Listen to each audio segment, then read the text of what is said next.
इल्ली धुड़िया की कथा। एक इल्ली थी, एक धुड़िया था।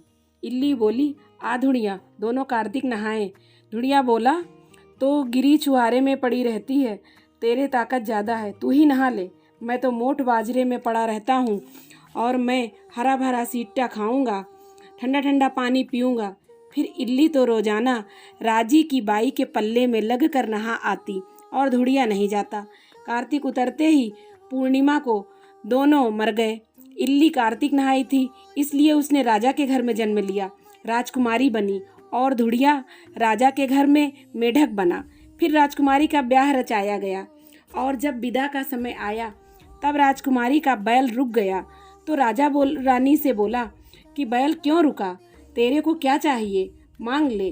तब राजकुमारी बोली कि मेरे को मेढक सोने की साकल में बांधकर मेरे रथ के पीछे बांध दो। सबने कहा, राजकुमारी मेढक क्या मांगा, तेरे को कुछ धन और चाहिए तो ले ले। लेकिन उसने कहा कि मेरे को तो मेढक ही चाहिए।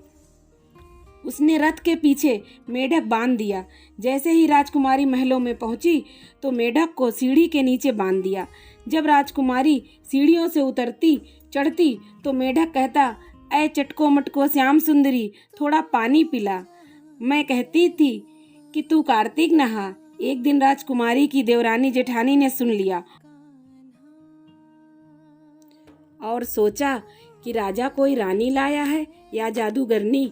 उन्हें राजकुमार से कहा, आदमियों से तो बात करती नहीं और जानवरों से बात करती है। राजा ने कहा कि जब तक मैं अपनी आंखों से नहीं देखूं नहीं मानूंगा। एक दिन राजा छुपकर बैठ गया। राजकुमारी महलों से उतरी तो फिर मेढक ने वही कहा और रानी ने भी वही जवाब दिया।